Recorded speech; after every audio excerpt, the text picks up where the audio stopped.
Boa noite. Muito bom estar aqui nesta noite com vocês, principalmente porque estamos iniciando um projeto tão importante, né? É tudo tão incrível como as peças vão se juntando e formando algo que nasce primeiro no coração de Deus e depois nasce no coração de todo mundo. E Deus me dá o privilégio de mudar para cá, pertinho, para fazer parte de algo tão importante. Você faz parte disso também, de estar aqui nesta noite querendo, além de tudo, sobretudo, ter mais conhecimento sobre um assunto tão sério. Isso significa que você quer ser útil para as pessoas, que você quer entender um pouco mais sobre este universo que é tão obscuro, suicídio, mutilação, para que você também possa ser canal para transformar vidas. E talvez você esteja pensando assim, não, eu estou aqui porque eu tenho esta necessidade de resolver coisas aqui dentro de mim e talvez nesta noite eu possa ser ajudada. Pense comigo que é assim mesmo. A gente se ajuda para depois ter condições de ajudar o outro. Lembra quando a gente pega um voo? Qual é a instrução? Coloque primeiro a sua máscara para depois ajudar quem está perto de você. Não é assim? Então você não pode ajudar o outro se você ainda não está em condições de fazer isso. Então você está aqui no momento certo, no lugar certo, e vamos começar com este assunto, mas a gente já promete que teremos muitos outros encontros com os assuntos mais diferentes possíveis. E vou falar algo que a gente não combinou nos bastidores, mas acredito que as meninas todas vão concordar. Se nós não conseguirmos finalizar aqui, ou se começarmos um assunto que de repente seja super interessante para você, que surja em uma pergunta, a gente marca para voltar, né? A gente volta para poder continuar falando sobre vida, para continuar falando sobre solução para muitas vezes, para problemas que muitas vezes parecem insolúveis. Então você é bem-vindo. Você que nos assiste pela internet também, este é o lugar certo, o momento certo para conversarmos sobre algo que faz muito sentido para todos nós, porque quando nós olhamos para a sociedade, nós estamos ficando cada vez mais assustados, porque a cada 40 segundos alguém no mundo suicida. E para cada tentativa bem-sucedida, existem outras 20 que aconteceram e a pessoa não morreu. Então, nós estamos falando de números assustadores. E nós todos, talvez já conheçamos alguma família que tenha sofrido uma perda por consequência de um suicídio. Então, nós estamos aqui para falar sobre este assunto no mês onde o mundo todo se volta para lidarmos com a questão do suicídio, mas principalmente com a prevenção. Nós estamos no Setembro Amarelo. E a roupa aqui das meninas todas, olha, representou muito bem, não só a fundação, mas o que nós estamos fazendo aqui hoje, que é prevenção para o suicídio e também para a automutilação. E se não for possível a prevenção, saber como lidar em momentos de perda. Mas o nosso foco maior é prevenção e saber dar o suporte para aqueles que tentaram ou estão pensando em suicídio. Vamos combinar algo? Eu vou falar primeiro sobre o suicídio, na sequência eu vou falar sobre a automutilação, mas entre os dois blocos, eu vou abrir aí para vocês fazerem umas 2 perguntinhas, pode ser? Porque às vezes a gente tem algo aqui dentro do coração e o assunto é tão complexo, com tantas possibilidades de explicação, que com certeza muitos desses aspectos eu não conseguirei falar, mas se isso estiver aí dentro de você, querendo colocar para fora, a gente vai ter esse momento, ok? Podemos começar então? Primeiro, nós precisamos caracterizar, para saber o que é suicídio, o que é automutilação, porque nós só conseguimos pensar em prevenção e tratamento depois que a gente caracteriza, não é assim? Por que a gente sabe que alguém está com depressão ou ansiedade? Pela caracterização. Então, nós descrevemos para entender. Já posso dar a primeira dica? Você não entende e não ajuda o outro se você não ajudá-lo a descrever o que está sentindo. Essa já é a primeira dica. Aqueles que quiserem ser voluntários, inclusive, dos projetos aí do TI, não se preocupe que você pode ser voluntário, porque nós daremos para você treinamento. Olha só que chique.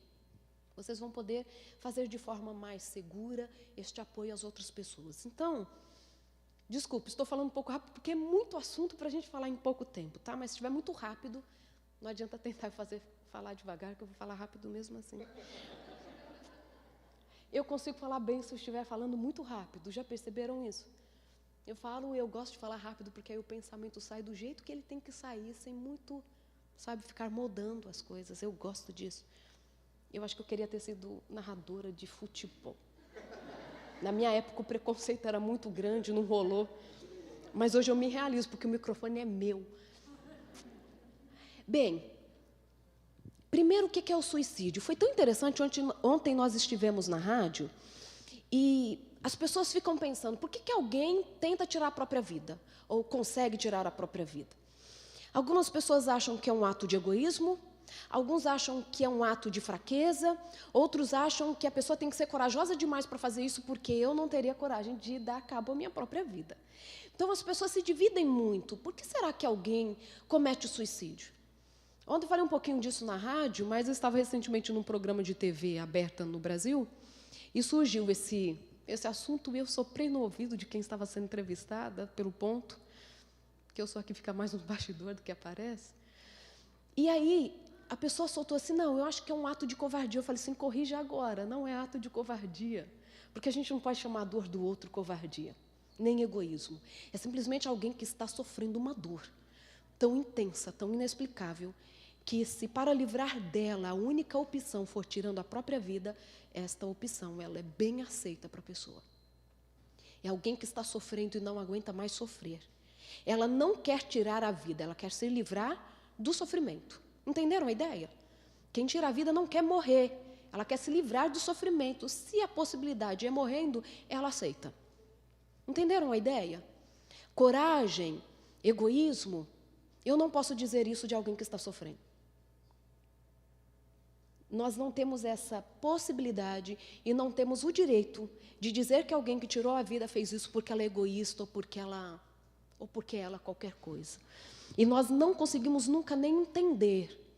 Este é um respeito que nós precisamos ter pela dor do outro. E eu gosto porque quando a gente fala de um assunto dentro da psicologia, nós estamos falando de assuntos que permeiam as nossas vidas. E mesmo que este aspecto não sirva para o suicídio, mas serve, por exemplo, para alguém que está com depressão. Se você convive com alguém que está depressivo ou com uma ansiedade, nunca diga para essa pessoa que você entende o que ela está sofrendo. Porque a gente não entende. Mesmo que você tenha passado por um quadro semelhante ao dela, cada um tem a sua dor específica. Então, se uma mãe perdeu o filho, você também perdeu, mas você nunca vai entender o que ela está passando. Então, faz parte da solidariedade dizer que você não entende. Entenderam a ideia? Porque a gente não entende a dor do outro, não consegue mensurar a dor do outro. Então, não existe uma explicação ou uma palavra que defina por que alguém tira a própria vida.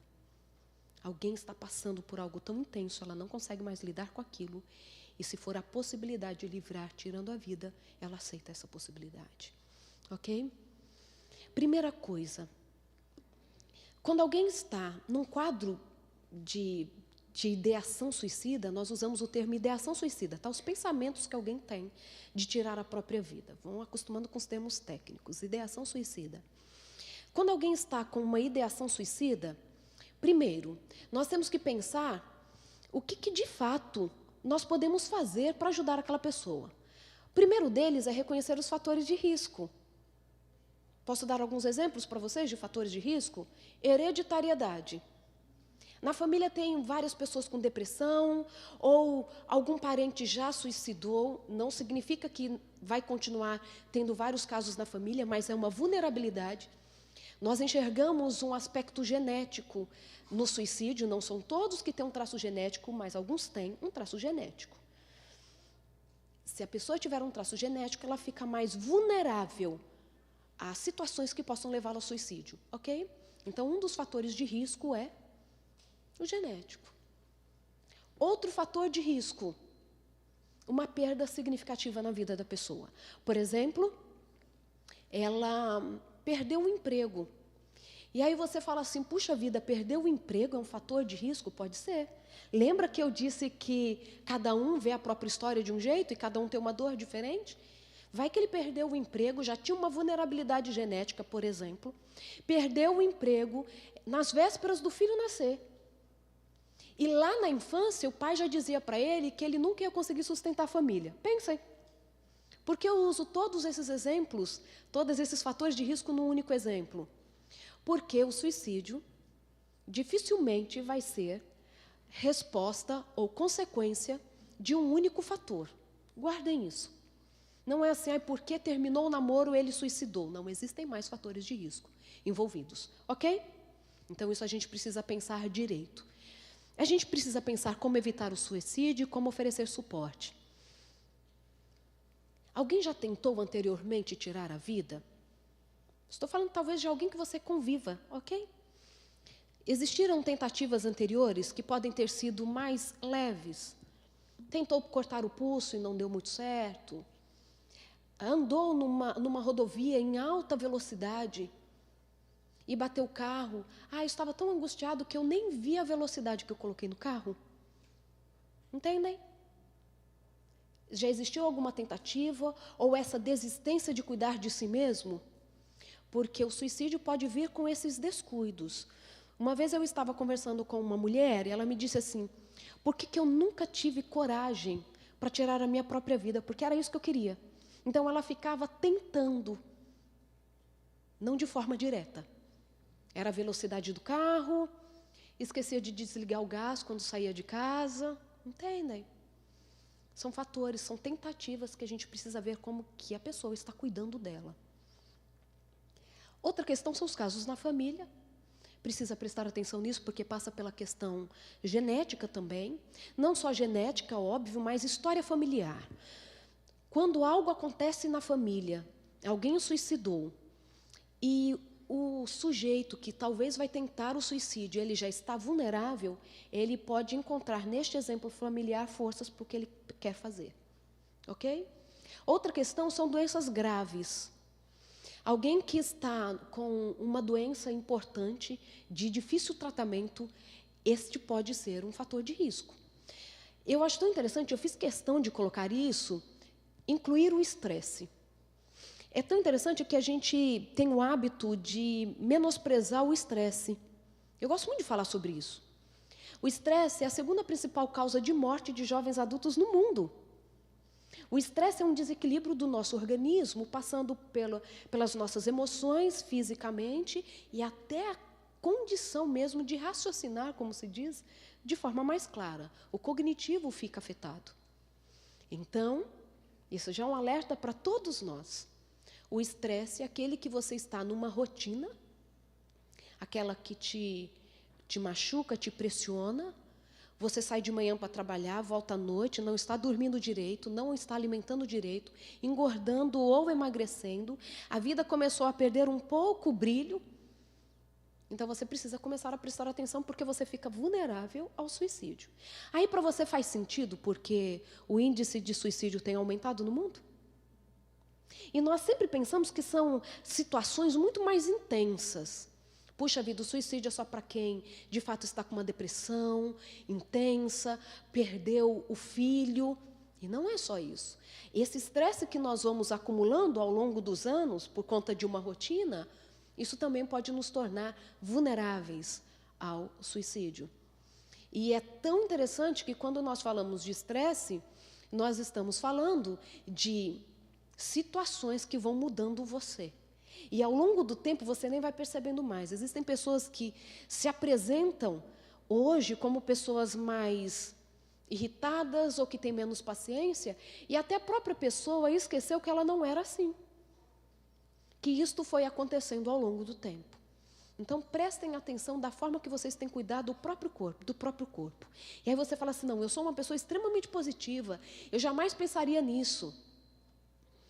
Nós não sabemos, de fato, como o nosso organismo funciona. Estou falando de cada indivíduo. Porque você não sabe se você tem vulnerabilidade. A gente não consegue olhar para os nossos genes, e mesmo para a gente que olha para os genes, nós temos ali alguns indícios de quais genes estariam envolvidos com suicídio, mas isso também não é claro para nós, porque existem muitos genes envolvidos na etiologia do suicídio. Então, você não sabe se você tem essa vulnerabilidade. Acima de tudo, a prevenção passa por mim e por você, para que a gente possa cuidar do nosso corpo. Aí você fala assim, puxa, então alguém que está estressado e já está, então, com o pensamento de que a vida não é tão brilhante assim, tal, ele já está desenvolvendo uma depressão? Pode ser, porque o estresse pode nos levar aos diferentes transtornos.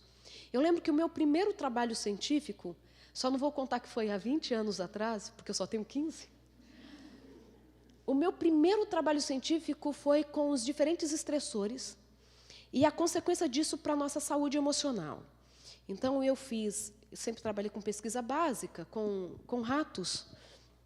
E foi muito interessante.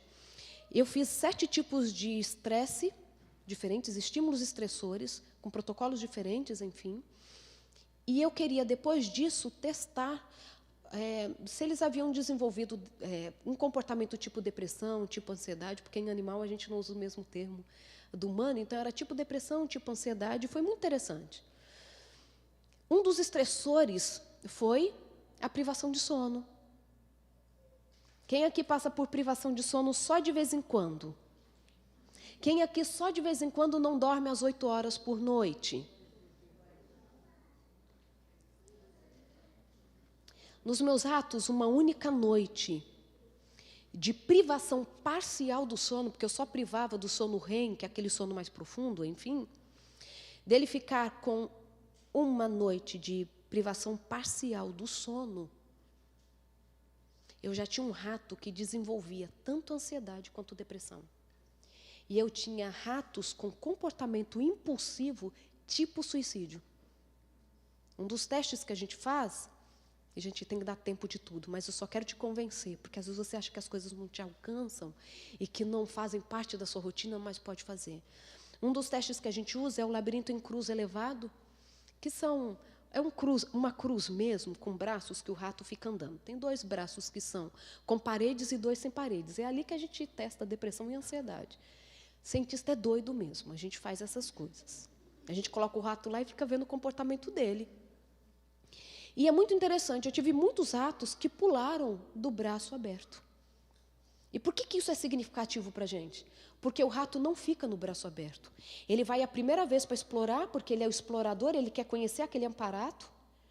Mas depois que ele foi para aquele braço aberto do aparato, e ele percebe que ele é aberto, ele volta rapidinho, porque ele não gosta do aberto no alto. Rato não gosta de altura. Ele só anda na parede para sobreviver. Mas ele quer lugar que ele possa encostar as vibriças, que é o bigodinho dele, né? Ele quer ter aonde encostar a vibriça e um lugar que ele possa olhar assim e os pés dele as patas já estão encostadas lá. Eu falo pé porque eles são tão fofos. Eles são lindos mesmo. E aí, esses ratos, eles iam muito para o braço aberto. E muitos pulavam. É tanto que a gente mediu muito impulsividade nesses ratos e começamos até a montar um protocolo mesmo para comportamento tipo suicida. Com uma noite de privação de sono. E o cérebro do rato é muito parecido com o nosso, tá? Ele só tem a memória melhor que a nossa. Então você nunca menospreze mais um rato. Imagina que se para um rato uma noite já faz falta, para você também faz falta. Que nós temos várias formas de lidar com essas demandas e vamos nos acomodando à nova forma. Mas chega uma hora que o nosso organismo pede a conta, tá? Só foi meio um desabafo, alguma coisa assim. É que a gente acha que nunca pode estar perto de nós um problema, né? E o estresse é um desses problemas. Histórico de violência, o abuso sexual, por exemplo, uma violência doméstica pode ser uma tortura psicológica, tudo pode deixar a pessoa mais vulnerável ao suicídio e perdas significativas. Na psicologia, tudo que é perda significativa a gente chama de luto, ok?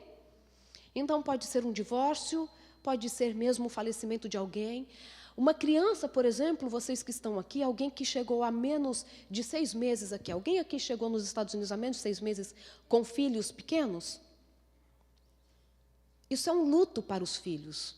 Para nós adultos também, mas a gente consegue disfarçar muito bem isso e focar em algumas coisas. As crianças que vêm para cá, e nós também, nós passamos por lutos, passamos ou não passamos? E é tão interessante, eu tive uma aluna que fez uma tese sobre superação de imigrantes, inclusive aqui na Flórida, e a média para que a pessoa comece a se adaptar aqui, independente da condição que veio para esse país, é por volta de 2 anos. E sabe o que é interessante? Que o luto da perda de alguém é de mais ou menos 2 anos. Então, para a gente é mais uma das evidências de que mudar para um país e mudar de vida é um luto significativo. Quando o seu filho chorar, ou ele falar assim, quero voltar para os meus amigos lá do Brasil, respeite, porque é um luto significativo, ok? Então, qualquer perda significativa pode ser um fator de risco. Então, se você tem alguém, por exemplo, que já é diagnosticado com uma depressão ou com uma ansiedade, ela já tem um fator de risco, muda para outro país, a gente só está aumentando, ok? Não estou alarmando ninguém, nem falando assim, e agora o que nós vamos fazer? Não, nós precisamos saber para poder prevenir, certo? Então, qualquer perda significativa também pode ser um gatilho para tornar a pessoa mais vulnerável à ideação suicida. Combinados até aqui? Depois, se tiverem perguntas, a gente pode esclarecê-las no final. Como que a gente pode evitar o suicídio? As estatísticas indicam que 90% dos suicídios poderiam ser evitados. Olha que coisa incrível. Aí algumas pessoas falam assim, puxa, isso é um peso muito grande, porque então quer dizer que daquela prima a gente podia ter evitado. Daquela outra pessoa a gente podia ter evitado a maioria deles. Só que eu gosto muito de olhar de forma muito positiva. Então significa que a gente pode fazer alguma coisa. A ideação suicida não é o final da linha.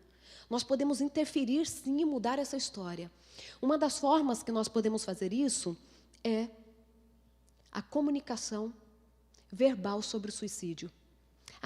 Como evitar o suicídio? Aqui ele está descrevendo, por exemplo, como que a pessoa pode começar a comunicar para você que ela tem uma ideação suicida. Então, ela pode usar de algumas formas.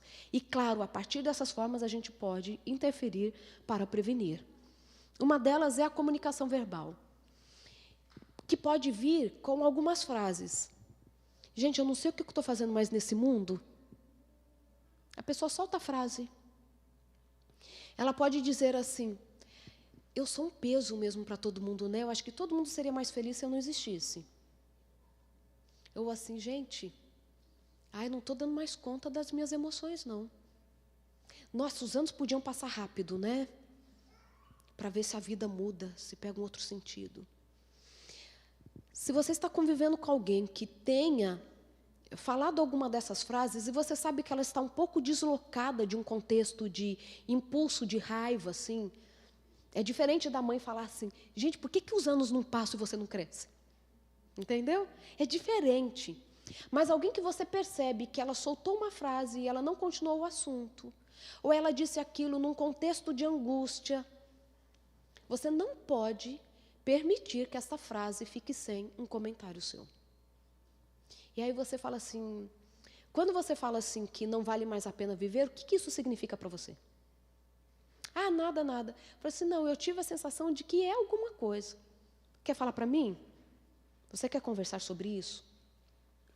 Se a pessoa permitir que você escute o que ela tem para falar, que ela está carregando lá dentro do coração, pare e ouça. As interferências do tipo, nossa, você não tem motivo para tirar a vida? Olha só sua família que linda, olha o país que você mora. Ou, puxa, você acabou de concluir o seu ensino superior, você tem tudo para viver. Essas frases, elas só pioram a situação. Por quê? A pessoa que está com uma ideação suicida, ela não perdeu a noção de realidade. Ela sabe que ela tem muita coisa para ser feliz. E isso a atormenta. A angústia vem principalmente por conta disso. Ela sabe que ela tem saúde, ela sabe que ela tem amigos, mas ela não consegue, mesmo assim, ser feliz. Então, estas frases nós não podemos usar com alguém que está ali expressando uma angústia, ok? A única coisa que nós podemos fazer, as únicas coisas são escutar. Se a pessoa fala assim, não, eu já falei demais, eu falo assim, não, você não falou muito. Pode falar mais que eu quero te ouvir. E você vai ouvindo, e você vai ouvindo. Porque, na verdade, a cura começa pela fala. E ela precisa conseguir falar para poder organizar até o pensamento. Lembra de uma coisa que a gente talvez já tenha aprendido na escola? 2 coisas a gente aprendeu na escola. Estudar em voz alta. Vocês faziam isso? História do Brasil. Lembram? A tomada de Constantinopla pelos turcos otomanos, que marca a mudança das nossas eras? Lembram disso? Nossa, eu tinha que decorar essa sequência tudo de idade antiga, média, tal. A gente decorava, falando, desenhando, não era? Só que existe um método que ainda Eu, pelo menos, aprendi isso, que era mais eficiente ainda para você decorar um assunto ou, pelo menos, organizar a ideia. Tem gente que não lembra da tomada de Constantinopla pelos turcos otomanos, mas lembra a fórmula de seno e cosseno. Lembra ou não lembra? Chega da angústia, né? E aí, a melhor forma era ensinar para alguém o conteúdo. Eu lembro que a minha mãe colocava as minhas irmãs mais velhas para ensinar o conteúdo da prova para nós mais novas e vice-versa, para que elas pudessem treinar. Então, quando nós falamos, o pensamento organiza. Então, deixa a pessoa falar. Se a pessoa falar assim, o que eu faço? Você fala assim, puxa, eu posso te ajudar com alguma coisa? Porque talvez a pessoa vai te dar uma dica. Se a pessoa assim, não, eu não sei, eu estou perdida, aí eu vou dar a dica para vocês mais no final. Levá-la para um atendimento. A pessoa que está com uma ideação suicida ou já tentou suicídio, ela não tem a opção de não ir para um atendimento. Ok? Você não pode deixá-la assim, não, então se você quiser, o mês que vem você vai, quando te der vontade, não. Você vai pegar essa pessoa pela mão e vai levá-la para um atendimento. Porque ela precisa que alguém faça isso por ela. Dependendo do caso, ela vai precisar disso. Então você ouve. Você fala, se você entende a angústia que eu estou sentindo, não, eu não entendo. Mas me dói te ver sofrer assim. Você pode falar da sua dor e de vê-la com a dor dela. Entende? Me dói te ver sofrer assim. E eu quero te ajudar. Se você perceber que alguém mudou de comportamento e de humor, é tão interessante esse tópico, porque muitas vezes as pessoas acham que mudar o humor é mudar para pior. E nem sempre é mudar para pior. Algumas pessoas podem entrar no estado de euforia antes de tirar a própria vida. Vocês sabiam disso? Ela pode organizar a vida. Ela estava meio chateada com alguma coisa, talvez um luto, mas de repente ela começa a organizar tudo, organiza a casa, corta o cabelo, fica numa felicidade e no dia seguinte ela comete suicídio. Porque ela já sabe que ela vai ficar livre de tudo aquilo. E ela quer ter a certeza de que tudo em volta dela está organizado. De quem ela tiver a possibilidade, ela vai despedir de alguma forma. Recentemente, há umas 2 semanas atrás, uma moça que eu conhecia cometeu suicídio. Já fazia muitos anos que eu não a via. E foi tão interessante o abraço que ela deu na mãe dela, antes de entrar no quarto e tirar a vida. Ela disse assim, mamãe, eu te amo, viu? E eu estou tão feliz porque eu tenho a impressão que eu vou encontrar o papai antes da senhora. Porque o pai havia falecido. Ela tinha um fator de risco, tá? Filha caçula, o pai faleceu, faz pouco tempo que o pai faleceu. Ela pega e dá esse abraço na mãe. E claro que a mãe não tinha nem condições de pensar isso. A filha tinha acabado de chegar do serviço, estava super de boa, resolvida ali. Mas no que a filha fala isso, só estou usando como exemplo, é a hora de você falar assim, por que você está dizendo isso? Entende? Não ignorem, porque a nossa tendência é ignorar, porque nós não conseguimos lidar direito com o suicídio. Então, como se nós fôssemos crianças, que ficando atrás de uma porta de vidro transparente, estivéssemos escondidos e nada acontecesse. Ignorar não é a solução, é olhar nos olhos e falar assim, você anda tão diferente, o que tem acontecido? Você anda tão eufórica esses dias, o que aconteceu de fato? Para você ver se tem um motivo de fato para essa euforia, ou se ela é uma preparação para um suicídio. Repito, não é um argumento para que vocês fiquem desesperados achando que todo mundo quer cometer o suicídio. Mas se você convive um pouquinho mais de perto com alguém, você percebe quando o comportamento mudou muito. Percebe ou não percebe? Se alguém chegar, o meu marido, se ele chegar extremamente falante em casa, ou chegar aqui na igreja extremamente falante, eu interno meu marido. Porque eu sei que ele não é tão falante assim. Acho que é porque eu não deixo ele falar.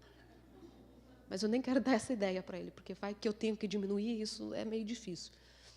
Mas entende, você que está ali um pouco mais perto daquela sua amiga de trabalho, ou lá em casa, você sabe quando o comportamento está um pouquinho fora do padrão, sabe ou não sabe? E assim você fala assim, puxa, mas nem sempre vai ser suicídio, não importa o que é. As pessoas precisam de nós. Não é à toa que o nosso cérebro, ele está o tempo todo conversando com outro cérebro. E eu sempre falo disso porque eu amo essa parte das neurociências. Os nossos cérebros estão o tempo todo conversando um com o outro. O de vocês está falando com o meu agora. Mesmo que você não saiba disso. Você está fazendo uma análise de tudo que eu estou falando, como eu estou me movimentando. As meninas adoraram a minha saia. Eu sei. eu já vim com esse propósito. Se vocês não lembrarem do que eu falei, pelo menos da saia, mas eu quero que vocês lembrem do que eu falei. Mas da saia também. E aí, quando você tem alguém perto de você que tem uma mudança de comportamento, é hora da gente prestar atenção. Não precisa ser suicídio, mas é uma angústia que talvez você possa ajudar a resolver. Uma ansiedade, uma depressão, uma preocupação mesmo menor. E talvez, ao falar, a pessoa já começa a resolver dentro dela mesma. O falar é terapêutico. E ajude a pessoa a descrever o sentimento. Por exemplo, ela sai, eu estou sentindo uma coisa aqui dentro de mim, tal. Assim, você consegue me falar melhor o que você está sentindo? O que é? O que está acontecendo aqui dentro? Eu não sei, tem alguma coisa aqui. Você sente um aperto? É algum sentimento? É o coração querendo sair pela boca? O que você tem sentido mais? É vontade de chorar? É vontade de correr, de gritar? Ajude a pessoa a descrever o que ela está sentindo, para que para ela também fique mais claro. E aí, no que ela começa a falar, ela já começa a pensar em estratégias. E se ela não conseguir pensar em estratégias, talvez você ajude. Que tal se a gente sair para fazer uma caminhada? Ou que tal a gente dar uma volta, para ver se esse pensamento sai? Vamos procurar ajuda juntos. Outra questão, pulei um aqui. O suporte. Para alguém que já tentou suicídio, ou alguém que está com a ideação suicida. Prestem atenção. Alguém que já tentou suicídio é uma das pessoas mais prováveis que vai tentar de novo. Mesmo que ela tenha tentado, ela diga assim, não, a minha angústia foi muito grande na hora que eu tentei o suicídio, não quero isso jamais para a minha vida. Não acredite no discurso, não acredite no sentido assim, não relaxe. Porque aquela pessoa pode sim ter este pensamento de forma recorrente.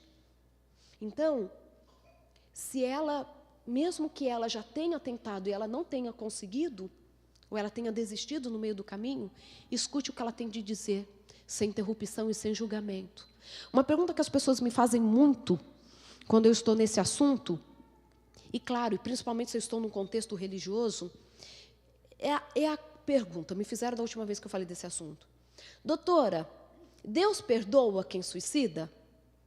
Né? Vai para o céu? Essas perguntas não surgem mesmo na nossa cabeça e algumas pessoas têm? Primeiro, gente, se nós fofoqueiros temos a possibilidade de um dia entrar no céu, quem suicida também. Não é?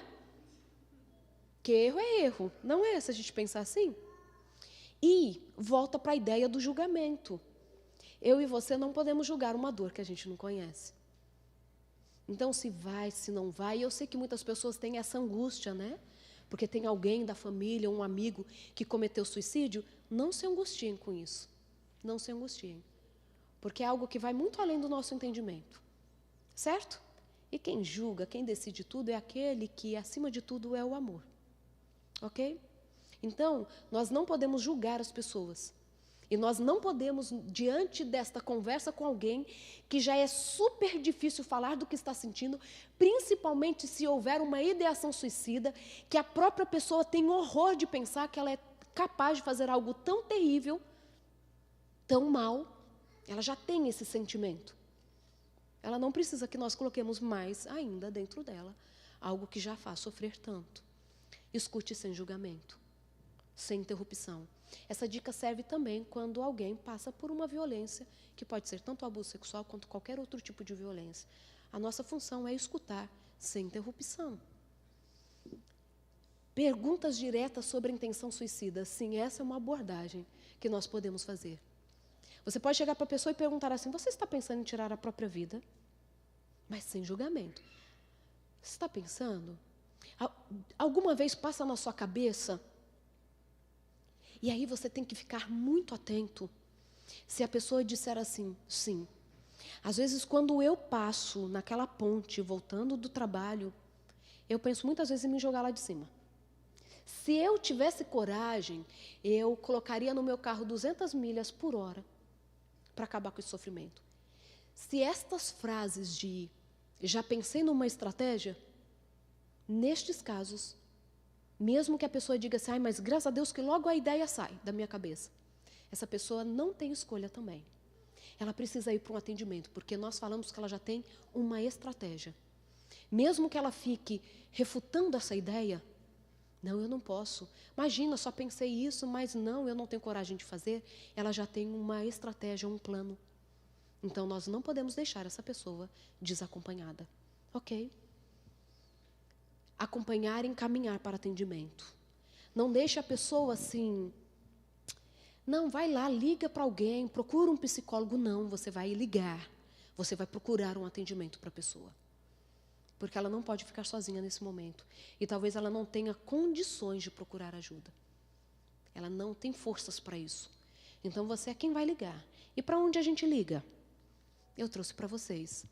Aqui nos Estados Unidos, sem dúvida nenhuma, 911, tão conhecido por todos nós, que é o da emergência. Você pode ligar tanto para alguém que tentou suicídio, ou para alguém que está com uma ideação que eles vão ajudar você a encontrar uma saída. O outro é 1-800-273-8255. O final aí é TALK, tá? Se você olhar no teclado, esse é o número.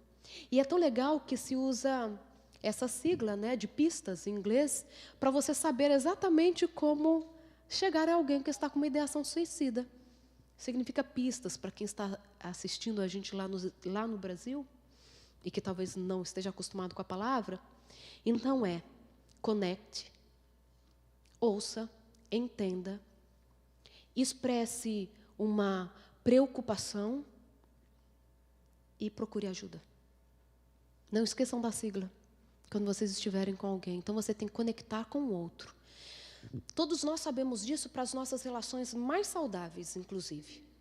Nós só confiamos, nós só falamos os nossos assuntos mais íntimos para aquelas pessoas com quem estamos conectados. É assim ou não é?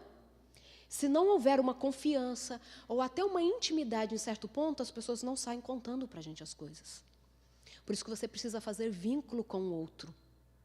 Precisa, de fato, estar interessado no que o outro está dizendo. Uma dessas estratégias é falar olhando nos olhos. Quando você estiver diante de alguém que está te contando um problema, olhe nos olhos.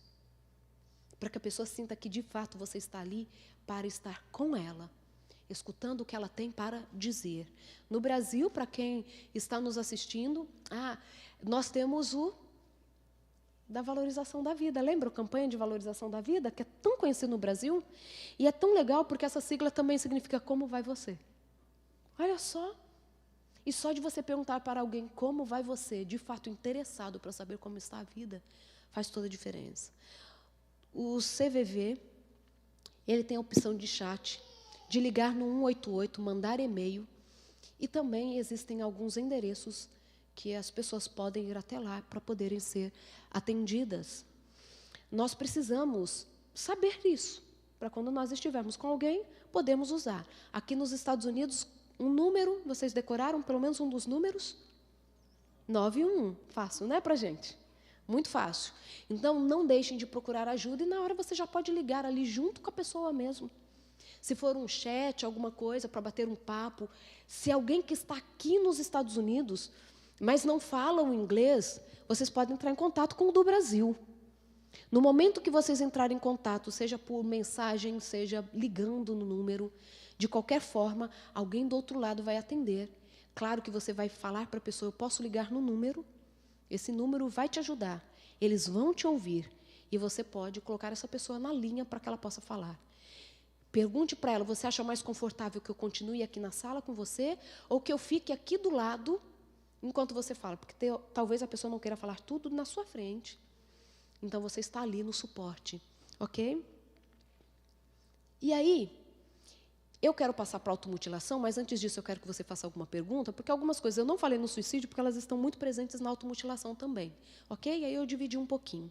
Você tem alguma pergunta sobre prevenção, sobre tratamento para suicídio? Alguém tem alguma pergunta? Ninguém tem? Diz, querida. Posso levar o microfone para você? Porque aí todos podem lhe ouvir. Quando uma pessoa ela está passando por um problema que está relacionado ao suicídio, em que momento ela descobre como ela pode ajudar as outras? Você disse que é melhor a pessoa se tratar primeiro para depois ela ajudar outras pessoas. Em que momento ela descobre, ok, meu tratamento acabou, já posso ajudar? Independente se o tratamento já acabou, se não acabou, quem tem uma ideação suicida, ela já pode ajudar outra pessoa.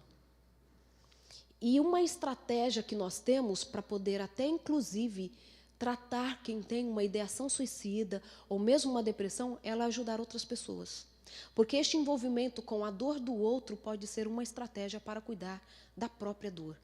Então, não existe um momento que você tem que terminar de cuidar de você para cuidar do outro. A partir do momento que se percebe que você já tem condições de dar suporte para outras pessoas, você já pode se envolver.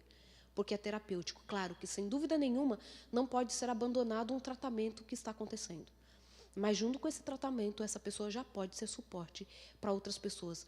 Porque nós sempre temos alguma coisa para dar para o outro. Mesmo que seja assim, eu não entendo tudo, mas eu também tenho angústias. Entendem a ideia? Cada uma de nós aqui, das meninas, temos um filho diferente do filho da nossa amiga, não tem? Mas a gente entende um pouco. Então, você não entende a dor do outro, como exatamente acontece, mas você tem a sua dor. Então, você sabe que dor dói, que nem sempre a gente dá conta sozinho. Então, é terapêutico, inclusive. Claro, né?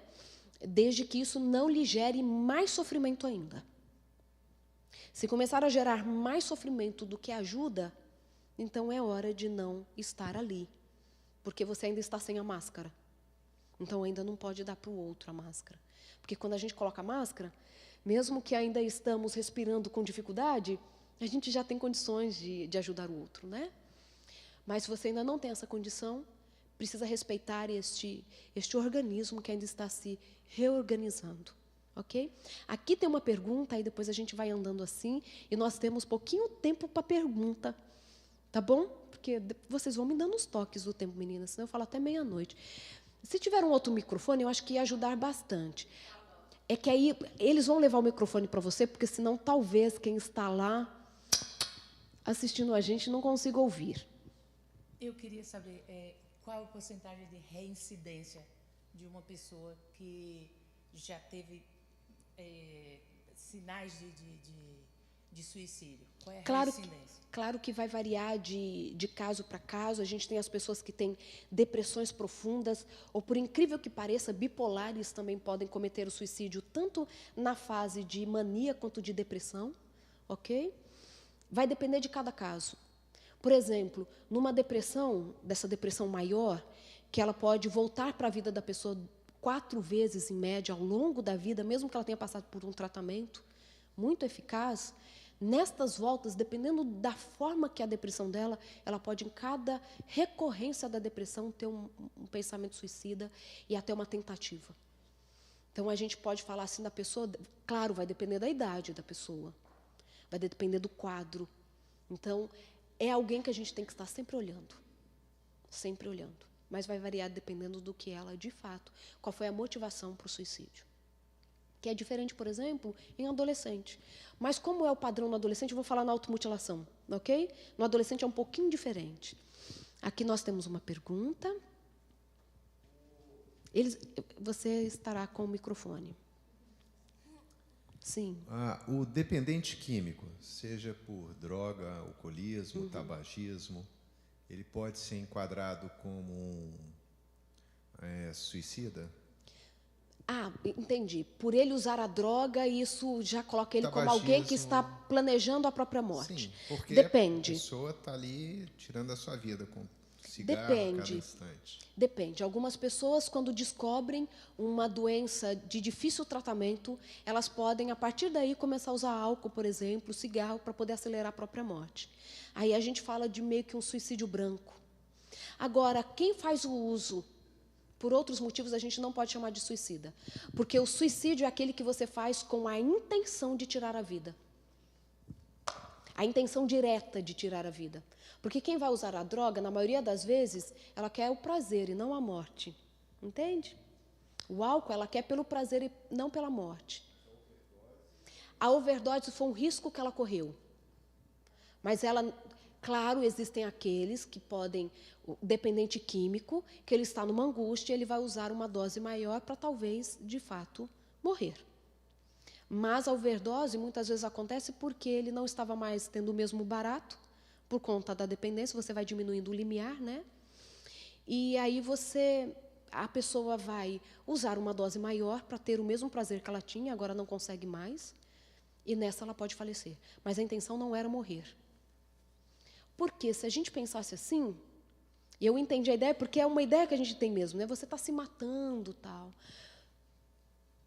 Dificilmente um de nós se livraria de ser um suicida em potencial ou alguém procurando a própria morte, porque a gente come errado.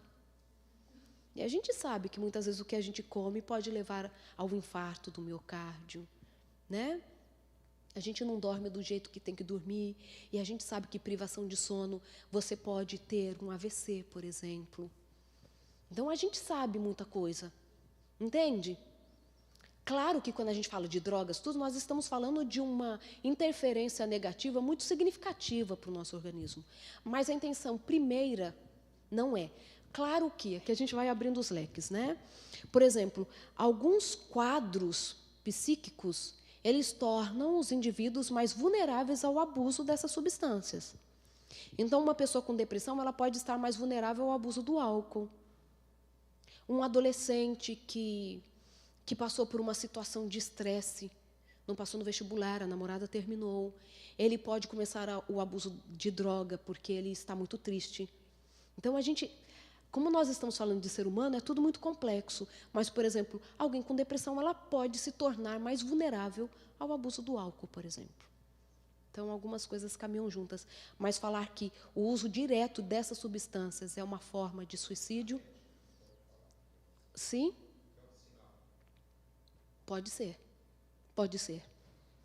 O menino lá que não passou no vestibular e começou a usar um pouco mais de álcool, a gente tem que prestar atenção. Não só pelo abuso, claro, da própria substância, mas porque pode ser um indício, sim, de uma desistência da vida.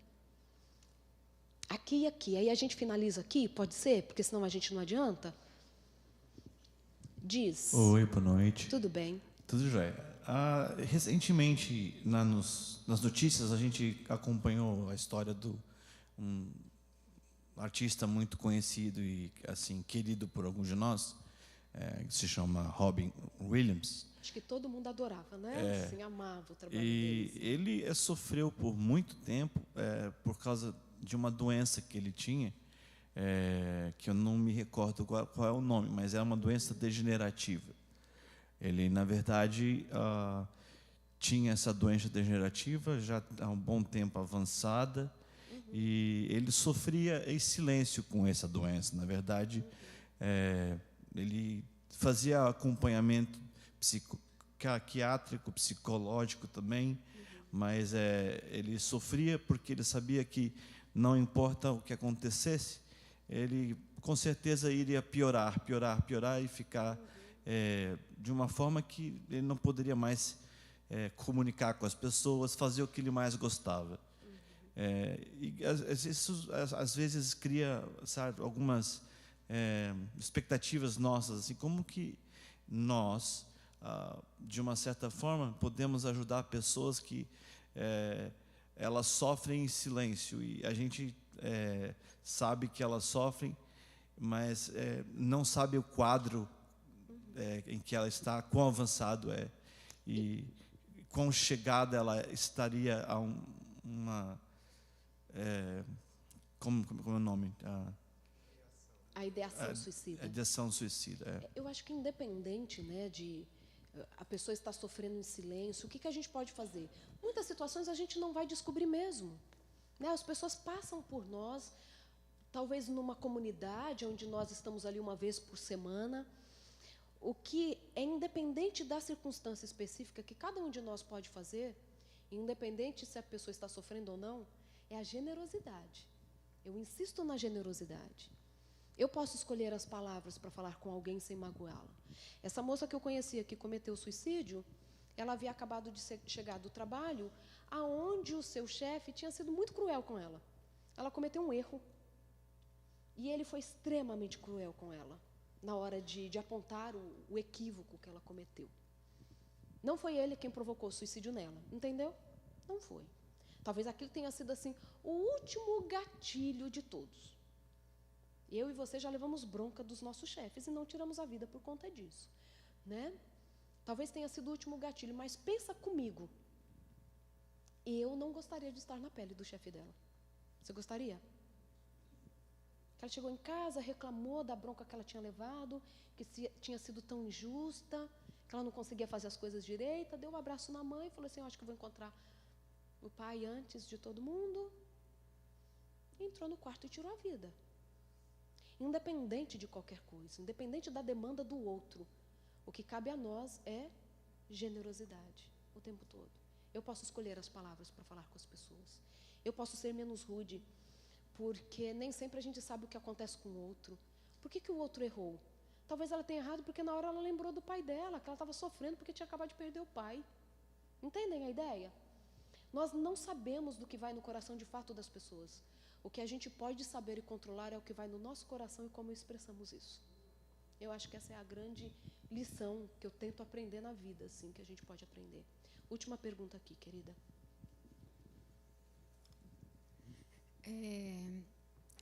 Uma perda de peso progressivo e acentuado que causa desespero, angústia para a família, para quem está próximo, é um indicativo de um suicídio? Pode ser um indicativo de muitas coisas, né?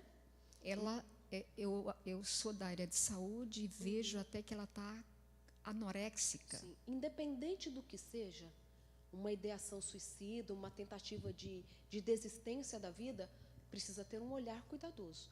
Porque essa é uma mudança de comportamento significativo. A perda de peso é. Claro que pode ser porque a pessoa está fazendo uma dieta para chegar no peso ideal, é diferente. Mas essa perda significativa de peso, essa alteração do peso, que pode ser a perda significativa ou o ganho significativo, a gente precisa prestar atenção porque está presente como sintoma de muitos transtornos, a incluir a depressão, a ansiedade, não só uma ideação suicida. E mesmo uma ansiedade, uma depressão pode levar alguém ao suicídio. Então a gente tem que olhar sempre. Ok? Posso passar para a automutilação? Ela quer muito fazer a pergunta, posso deixar? E ninguém está me indicando a hora, então eu vou falando, vou deixando. Sim, diz, querida. Boa noite. Boa noite. Eu prestei atenção numa coisa que você disse a respeito do tratamento, né? Que você falou, pegue a mão da pessoa e leve até o atendimento. E eu fiquei pensando isso aqui comigo porque faz um ano mais ou menos o meu noivo, ele perdeu a mãe. E a irmã dele ficou no Brasil sem mãe, enfim, não tem família do pai, sozinha, menor de idade, tudo, e ela tentou tirar a vida nesse meio tempo 2 vezes. E a gente aqui, sem saber muito o que fazer, não tinha com quem contar, ela acabou indo para o hospital, tudo, e ela está na fila de espera já faz mais de um mês pelo plano de saúde, ela não consegue marcar um psicólogo, a gente não consegue levar ela, ainda mais de longe a gente fica. Então, eu fiquei pensando nisso porque eu já passei algumas situações com ele também que eu não sabia o que fazia, porque ele não aceitava ajuda, ele não queria ir, e eu não tinha como realmente arrastar ele, né? Vem cá, vamos, não tinha como. E não é assim um corte que você faz na perna, uma faca que você cortou ali enquanto estava fazendo o jantar e a pessoa te leva ao hospital para fazer um ponto, entendeu? Eu acho que é um pouco mais complexo essa questão do tratamento mesmo, em você levar ao atendimento. Eu queria, se você pudesse falar um pouquinho mais sobre isso. Quem procurar primeiro é o psicólogo, é o psiquiatra, não sei, se não tiver realmente... o hospital, às vezes, tem isso, se você não conseguir marcar uma consulta futuramente. É isso, obrigada. De nada, sua pergunta é muito pertinente. Primeiro, você fala para a pessoa assim, nós vamos juntos a um atendimento. Você faz isso, tenta achar alguém. Se não achou, você está ali na conversa, surgiu ali, revelou-se ali, né, a ideação suicida. Então você fala assim, nós vamos procurar juntos, vou procurar aqui. Achou, e a pessoa fala assim, eu não quero ir. Você não pode desistir da primeira vez que você tentou levar. Você tem que insistir. Se não tem jeito nenhum de levar a pessoa, porque ela não vai de jeito nenhum, você vai dizer assim, eu posso ligar para a pessoa e você vai falar com ela pelo telefone, você não precisa nem sair de casa. Entende? A gente não desiste. Se mesmo assim não tiver jeito, você fala assim, eu vou marcar uma consulta para mim, porque eu quero saber como eu posso ajudar você. Aí a pessoa de fato percebe que você está interessada em ajudá-la. Claro que é muito complexo, é muito difícil, mas é possível. Agora, nós temos o desafio de a quem procurar, porque nem sempre você tem esse acesso. Um hospital pode ajudar. Qual profissional? Psiquiatra, psicólogo. Se não tiver nenhum dos dois, um clínico geral, alguém que de fato possa falar com essa pessoa. Não tem esse hospital. Tem psicólogos da rede que não tem vaga. O que eu faria? Eu sairia batendo nas portas de todos os psicólogos e pedindo pelo menos um atendimento gratuito. Não é todo psicólogo que se sente preparado para uma terapia de suicídio. Isso a gente também precisa respeitar. Não só pelas especialidades, mas existem as próprias histórias que o próprio psicólogo diz assim, não dou conta. Mas é não desistir. Mesmo que a pessoa fala, não quero, não quero, não quero, você continua na insistência pela vida dela. A sua cunhada que está lá no Brasil, ligue para alguém que ela gosta muito e fala assim, fique perto de fulano, ela perdeu o pai, você não vai contar o segredo dela, se essa pessoa não souber que ela cometeu suicídio, tentou o suicídio, mas peça para que essa pessoa esteja mais próxima, para que talvez ela conte.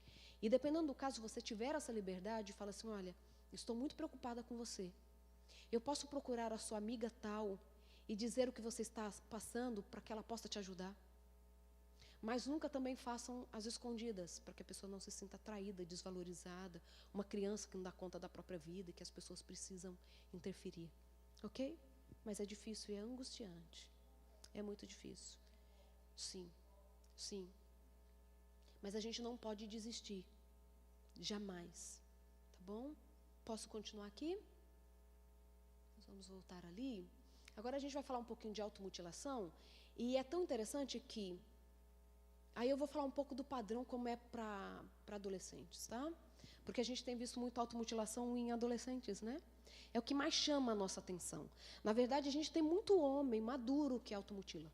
Sabiam disso? Sim, mas por serem mais adultos, fazem em regiões do corpo mais escondidas. Exatamente assim. Nós temos homens que se mutilam, temos mulheres que se mutilam. Não é só um evento dos adolescentes. O que a gente percebe é que por volta, cerca de 18% dos adolescentes que praticam a automutilação ou autolesão fazem por pura imitação. Aí você fala assim, então está fazendo de oba-oba? Não é de oba-oba, não é nesse sentido. Ninguém vai sair cortando o corpo porque acha legal, né? Pensando na automutilação. Mas porque ouviram e falaram assim, tá aí uma estratégia. Para eu fazer um corte porque o namorado acabou comigo, para vingar da minha mãe. Então, a gente tem mais ou menos aí quase 20% que automutila sem ter um motivo mais profundo para isso. E aí que vem uma coisa que é muito diferente, um aspecto que é muito diferente do suicídio também no adolescente. O adolescente também pode suicidar por imitação. Ele não precisa necessariamente estar passando por um problema intenso. Claro que a maioria é por um problema, por questões multifatoriais, mas existe uma porcentagem que faz por pura imitação.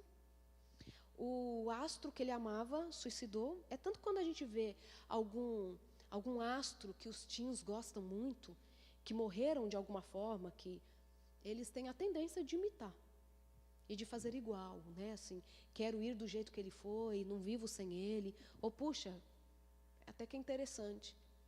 Existe ainda uma porcentagem que comete o suicídio entre os adolescentes por puro impulso.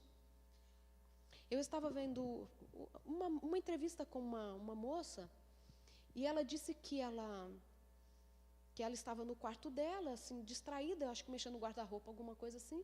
O pai entrou no quarto e pegou o celular dela. E ela achou que o pai ia conseguir ler a mensagem que ela estava de rolo com o menino na escola. E ela falou assim, ela não podia trair a confiança do pai dela, porque eles eram muito ligados. Ela falou assim, se meu pai descobrir isso, ele não me perdoa mais nunca, que vergonha. O que ela fez? pulou do 18º andar. Saiu correndo e pulou. Ela caiu em cima de uma árvore, não morreu, mas ficou tetraplégica. E ela fala isso, ela fala assim, não, eu não estava brigada com ninguém, não tinha sofrimento nenhum. Foi o que me veio na cabeça, foi pular a janela quando eu vi meu pai pegando meu celular. Não sei até hoje porque eu fiz isso. Existe a porcentagem que faz por puro impulso. Por quê? Porque a gente está falando de um cérebro em transformação. E o cérebro do adolescente, por natureza, já é mais impulsivo. É por isso que se abusa mais de drogas na adolescência. É por isso que os comportamentos mais arriscados se faz mais na adolescência, né? A gente lembra de algumas coisas da adolescência e fala assim, como que eu tive coragem de fazer isso, tal. Então, existe essa impulsividade já ali dentro do adolescente e que, em alguns casos, cometem suicídio por puro impulso. Claro que eu insisto em dizer que não é a maioria, mas existe essa porcentagem. Da automutilação, por volta de 20% vai fazer por imitação. É tanto que não trouxe nenhuma foto sobre isso, automutilação, como pode ser, como não pode ser. Porque uma das estratégias para poder prevenir a automutilação entre adolescentes é não contando para eles estratégias.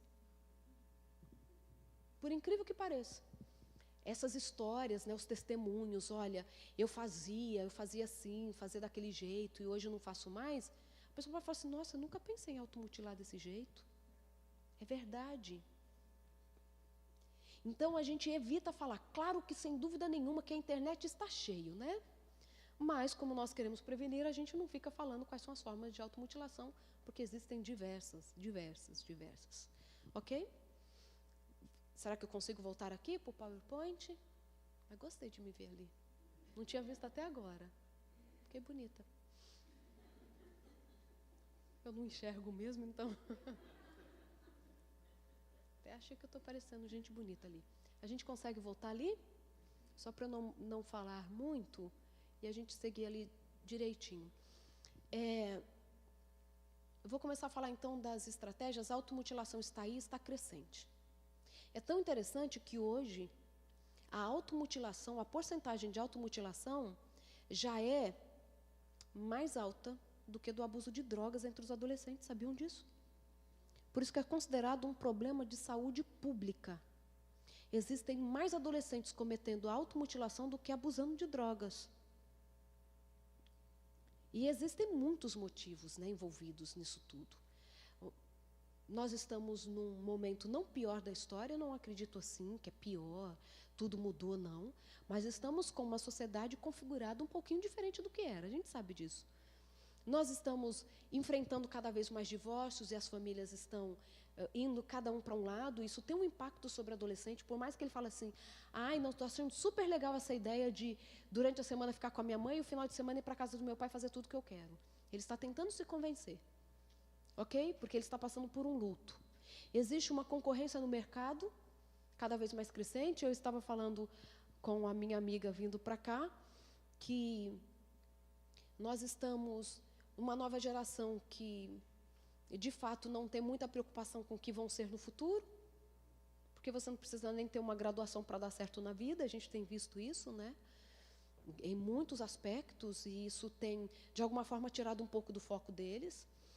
Outra questão é que, de fato, nós estamos numa sociedade mais adoecida emocionalmente. Nós temos a depressão que está com os seus índices cada vez mais elevados, e não é só por conta de uma estatística melhorada das doenças ao redor do mundo, mas porque de fato tem aumentado. Estamos numa sociedade mais estressante, estamos numa sociedade usando mais as redes sociais. Estava falando para as meninas que eu acabei de escrever um artigo que vai sair no mês que vem, na capa de uma revista, que eu falo sobre os efeitos das redes sociais sobre o cérebro. E como o cérebro dessa nova geração está sendo configurado diferente do nosso, por conta do uso das redes sociais e do videogame. Não que é de todo mal, mas está mudando, e é uma busca desenfreada por um prazer, porque quando você está jogando ou está nas redes sociais, você está imerso no prazer. Enfim, esse não é um assunto. Mas nós estamos numa sociedade onde nós temos uma vulnerabilidade maior, sim, para a automutilação e para o suicídio. Isso é inquestionável. Além disso, tem uma questão para esta geração que são os nossos filhos, tá?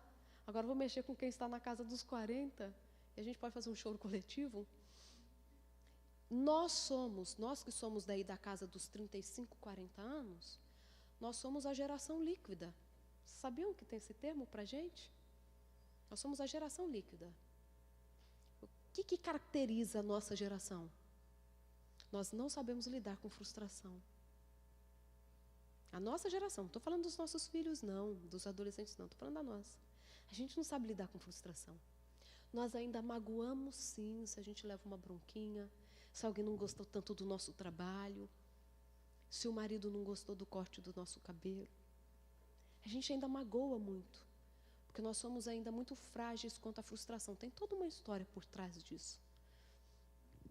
Como nós não sabemos lidar com a nossa frustração, nós queremos poupar os nossos filhos de frustrações. E este poupar da frustração, em alguns aspectos, é extremamente prejudicial, porque a vida é feita de frustrações também. E se não aprende a lidar com elas, só vai aumentar a angústia. Só vai aumentar a questão de que, não vai dar certo, não vou conseguir. E se for para não conseguir, eu prefiro nem viver. A expectativa que colocamos sobre os nossos filhos na eficiência também é muito complicada. Não estou dizendo que a gente tem que relaxar, vai para a escola quando quer, tirar a nota que quiser. Mas a expectativa que nós mesmos criamos quanto ao rendimento deles, por exemplo. E aí eu insisto em dizer que nós estamos ensinando a fazer e não a conviver. Né? A gente está ensinando nossos filhos serem profissionais de alta performance, de passar em primeiro lugar no vestibular. Mas a gente está ensinando a conviver consigo mesmo e com os outros, porque isso gera muita frustração. Então a gente precisa retomar alguns desses valores, alguns princípios, que mesmo que estejamos em outras eras, né, em uma outra geração, algumas coisas não deixam de ser essenciais para a existência humana. E este é um dos objetivos da Fundação, né, resgatarmos estes valores. O que de fato importa? O que de fato eu posso fazer para que eu tenha um filho de sucesso? Mas o sucesso, na ideia original, ampla mesmo, né, ter uma vida de realização, de ser feliz apesar de, sabe a ideia? Então, a gente está enfrentando esses problemas. Claro que para quem já comete a automutilação, existem algumas técnicas muito interessantes para evitar a recorrência, evitar que faça de novo. Eu gosto de pensar na técnica de substituição. Isso é muito interessante. Então, essa é a técnica para quem está aí querendo automutilar-se. Automutilar, né? Não preciso ser. Sim.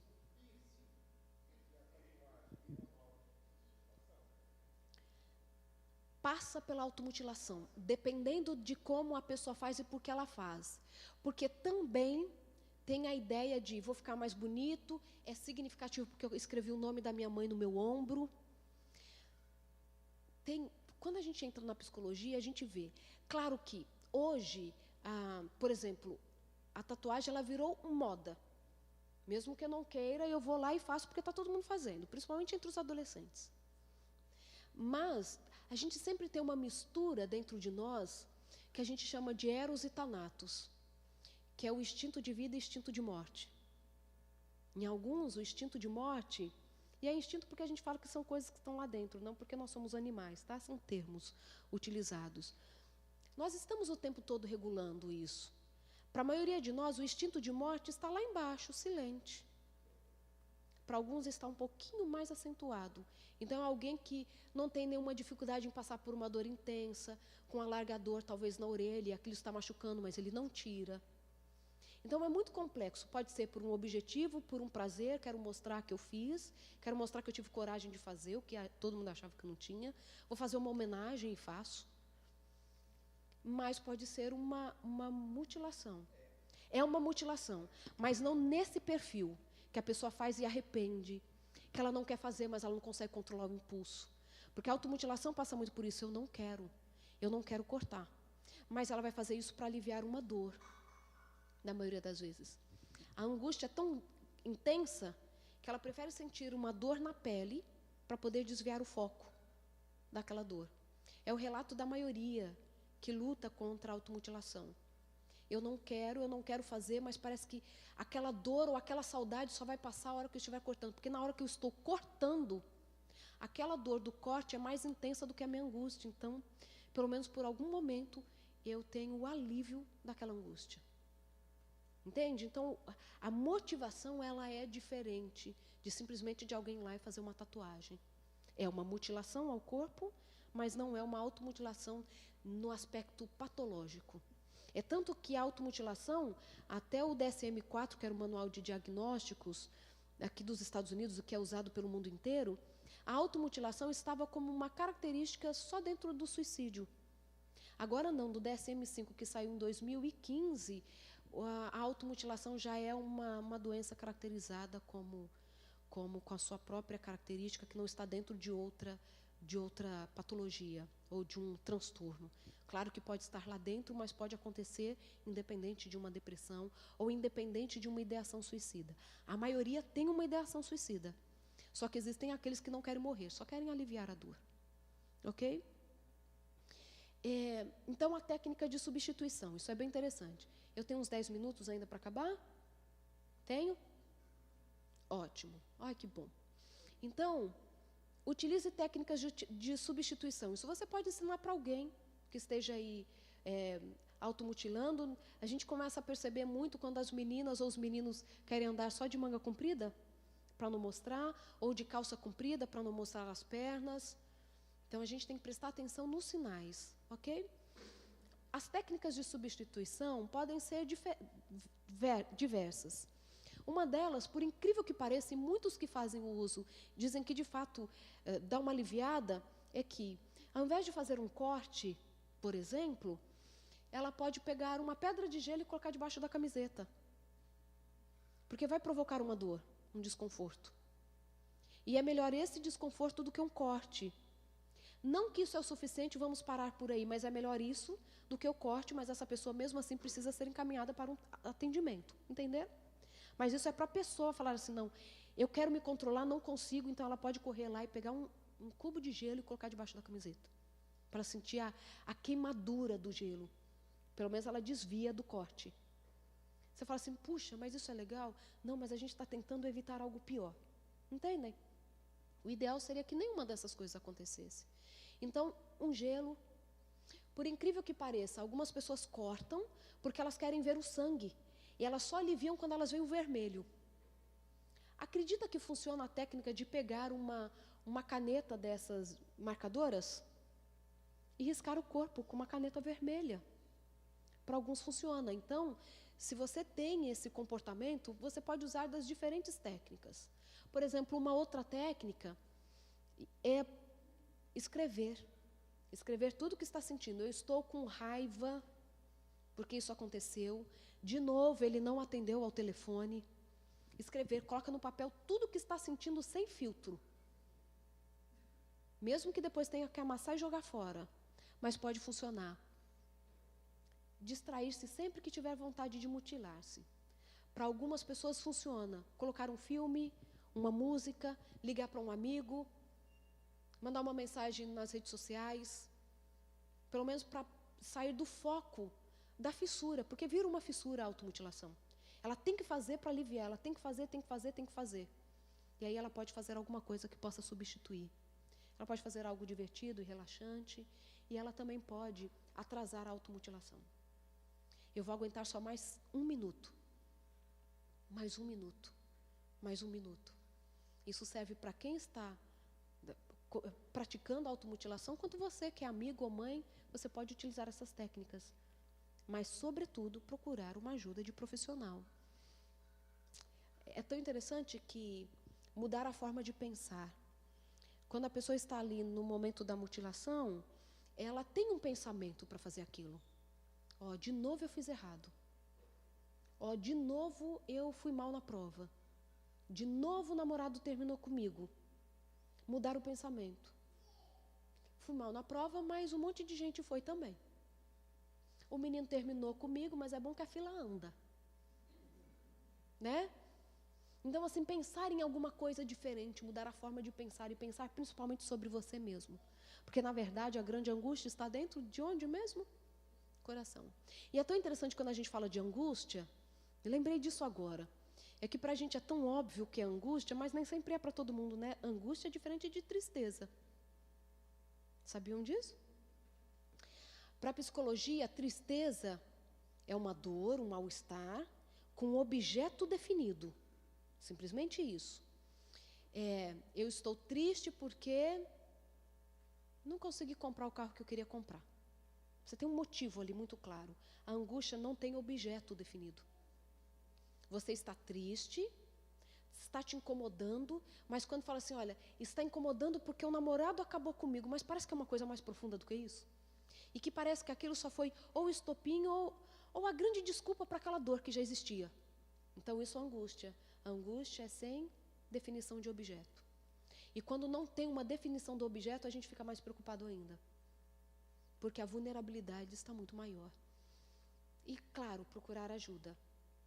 Tanto a pessoa que está praticando automutilação, é importante que ela procure ajuda, mas se ela não procurar, você pode procurar por ela, e a gente encaixa na mesma história do suicídio. Ok? Terminei? Não terminei. Eu apertei onde eu não devia. Eu acho que foi isso. Eu acho que foi isso, gente. Voltem para mim, por favor. Enquanto não volta, alguém tem uma pergunta? Porque o show não pode parar. Alguém tem uma pergunta, senão eu vou começar a cantar. Alessandra.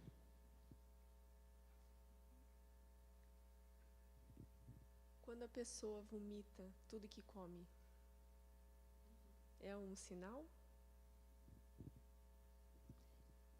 Entendi a pergunta, mas vou ampliá-la, ok? Porque é interessante isso. Ela pode vomitar. Deixa eu ver. Vê só se tem mais um slide. Por favor. Porque talvez eu não tenha colocado mesmo, tenha colocado outro arquivo. Vomitar é um sinal? Depende. Pode ser sinal de várias coisas. Vou brincar agora com o primeiro exemplo, mas para a gente poder de fato ampliar. Você pode ter vomitado porque a comida não fez bem. Entendem a ideia? Sim. Você pode vomitar por uma bulimia. Pode vomitar até por uma alergia. Mas um vômito recorrente, se já fez toda uma checagem, né, da saúde física e não achou nada, não tem uma gastrite, não tem um alimento que está fazendo mal, aí precisa investigar. Porque pode ser uma bulimia, e bulimia também é muito séria, e bulimia também mata. Sabiam que bulimia mata mais do que a anorexia, né? Sabiam disso? As pessoas se preocupam tanto com a anorexia, né? Porque a gente está vendo ali a pessoa definhar, mas a bulimia mata mais, porque ela afeta principalmente o músculo cardíaco, e a pessoa pode ter um infarto. E principalmente porque as pessoas, na maioria das vezes, nem percebem que a pessoa é bulímica, porque ela não perde peso considerável, né? Na maioria das vezes, ela só deixa de ganhar peso. Então, independente disso, a gente já checou fisiologicamente, está tudo certo, é um motivo para a gente procurar ajuda. E, sem dúvida nenhuma, que pode ser um indício do suicídio, sim. Porque a pessoa não está conseguindo dar conta, ela está tentando colocar para fora, ela não consegue colocar, ela não consegue verbalizar. E ela começa a ter mal-estar mesmo.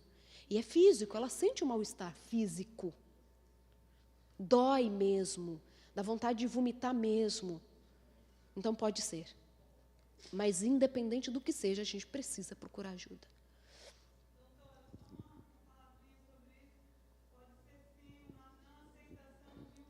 Claro que sim.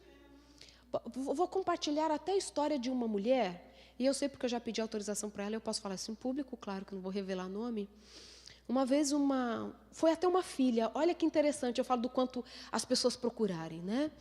Eu estava num evento muito grande em São Paulo, no que eu acabei de falar, estava cumprimentando as pessoas, uma moça veio me procurar. Ela tinha por volta dos seus 20 anos de idade e falou assim, doutora, por favor, ajuda a minha mãe. A minha mãe não aceita conversar com ninguém, mas a minha mãe gostou de você. Ela falou assim para mim, assim, nossa, eu gostei dessa moça falando, alguém no mundo me ama. Fiquei feliz. Aí ela falou assim, a minha mãe gostou de você. se eu falar com ela, que a doutora conversa com ela, a doutora aceita falar com ela, por favor? Porque eu não sei mais o que fazer. Minha mãe tem mais de 50 anos e é bulímica. Eu cresci vendo a minha mãe ter as suas melhoras e depois voltar com a prática de vomitar. E ela falou assim, para mim não faz sentido, minha mãe é super bem-sucedida, alegre, a vida toda no lugar, mas é bulímica. E ela não aceita ajuda, e ela não admite. A doutora conversa com ela, como eu ia ficar alguns dias a mais no Brasil, ajeitamos lá, marquei para falar com a mãe dela, e foi muito interessante a conversa. No meio da conversa, ela tinha muita coisa do passado dela que ela precisava resolver com o pai. E ela nunca tinha coragem de falar para o pai, porque ela queria manter essa relação ideal com o pai dela, de admiração, de tudo, mas tinham coisas que a magoavam profundamente ainda. E eu fui direto à pergunta, não é porque uma mulher com quase 50 anos, com bulimia tal, que isso ela já acompanha ela uma vida. Eu falei assim para ela, o que você tem para falar para alguém que você não consegue falar? Ela, o quê? Eu falei assim, mas tem alguma coisa que você gostaria de falar para alguém que te machuca e você não consegue falar? Ela pensou e lembrou do pai. Aí ela descarregou, né? Me falou tudo. Eu falei assim, você acha que é possível ter essa conversa com seu pai? Porque nem sempre é possível, né? Nem sempre é oportuno. Ela falou assim, não, eu acho que chegou a hora de eu ter essa conversa com meu pai, porque tudo já passou. Ok, nos despedimos. Aí passaram 15 dias, ela me manda uma mensagem. Tive a conversa com meu pai, ele me deu uma brecha, e eu falei para ele todos os meus sentimentos quanto à nossa relação. Não se sentia filho amado, o irmão que era o queridinho, sabe essas histórias? Ela falou assim que foi uma sessão terapêutica para ela e para o pai dela. O pai dela falou assim, filha, eu me martirizo até hoje por conta disso. Porque eu sei que eu tratei vocês diferentes. Porque o sonho dele era ter um menino, mas quem nasceu primeiro foi a menina, que era ela. E aí, quando o irmão dela nasce, que era mais ou menos da idade parecida, ele gruda no filho. E ele fala assim, já um senhor, ele fala assim, mas isso sempre ficou aqui, ó, uma culpa. Puxa, se eu pudesse voltar a fazer algumas coisas diferentes. E ali conversaram, ali choraram. Esse encontro já tem uns 2 anos que eu conversei com essa mulher. E ela me escreve, essa semana ela me escreveu, inclusive. E ela falou assim para mim, doutora, nunca mais vomitei. Nunca mais, não faz mais sentido vomitar, eu não tenho vontade. Não tenho vontade, porque às vezes tem alguma coisa presa lá dentro. Às vezes tem alguma coisa que precisa ser dita. Porque se a gente não disser em palavras, o corpo vai dizer. Ok? E pode dizer das diferentes formas, o cabelo caindo, a visão diminuindo, uma infecção de garganta que nunca passa. Claro, é o que a gente sempre faz numa sessão terapêutica. A gente sempre checa se não tem uma questão fisiológica que desencadeou aquilo, ok? Porque senão você pode ter uma faringite por qualquer outro motivo e não precisa ser o emocional, ok? Mas a gente não pode deixar de prestar atenção nesses sinais. Mais alguma pergunta? Não tem mais nenhuma? Eu estou falando que eu não enxergo. Tinha umas 20 pessoas com a mão erguida. Eu assim, mais alguma pergunta? Diz, querida. Eu trabalhei na rede básica de saúde no Brasil e eu me deparei com um caso de uma menina jovem. Ela engravidou, ela teve um relacionamento com uma pessoa envolvida no tráfico e ela engravidou. E com 2 meses que ela descobriu a gravidez, ele foi assassinado. E aí ela não soube encarar aquela situação. E ela não assim, eu fazia pré-natal dela e ela não queria fazer o pré-natal.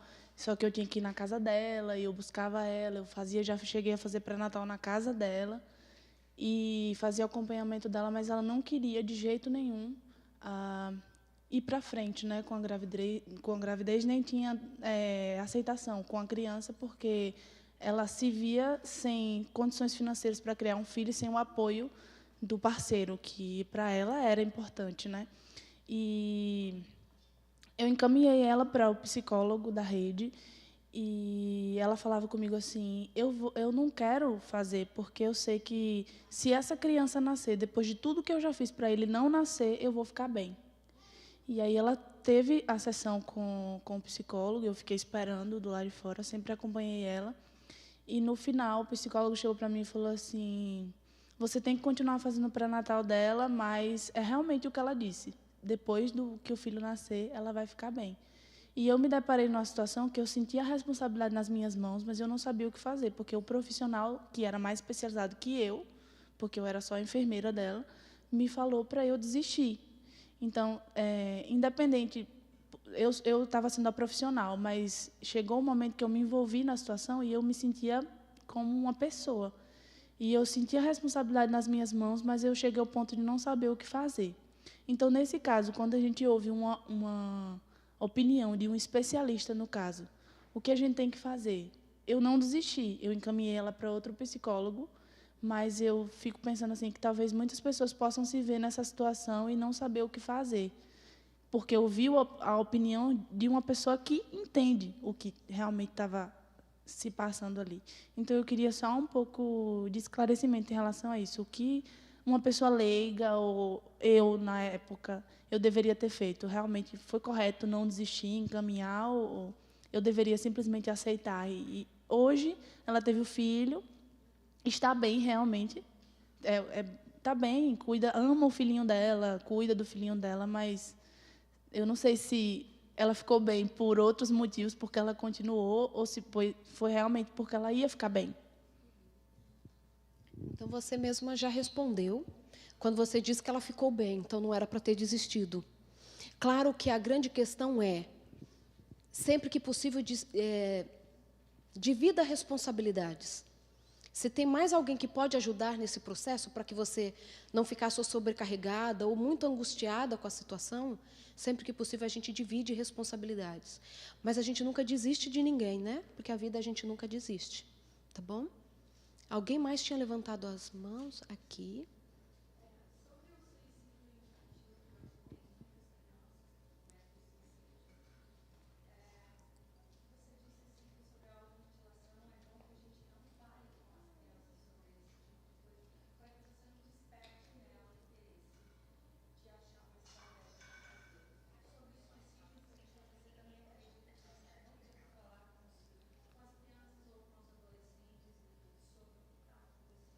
Tá, falar sobre suicídio e automutilação, só estou repetindo para que todos ouçam. A grande questão não é não falar sobre automutilação, não, a gente tem que falar que existem angústias que nós queremos machucar o próprio corpo para poder tirar o foco daquela dor, a gente tem que falar. O que a gente não pode falar das técnicas que existem. Olha, porque tem gente que mutila assim, daquela outra forma, e usa tal instrumento. É isso que a gente não propaga, mas o esclarecimento, sim. É tanto que uma estratégia que a própria Organização Mundial da Saúde usa para a prevenção de suicídio entre adolescentes é conscientizando os adolescentes sobre o suicídio. Porque aquele que não tem uma vulnerabilidade, ele pode ser o suporte para aquele amigo que é vulnerável. Porque você só consegue ser suporte se você entender.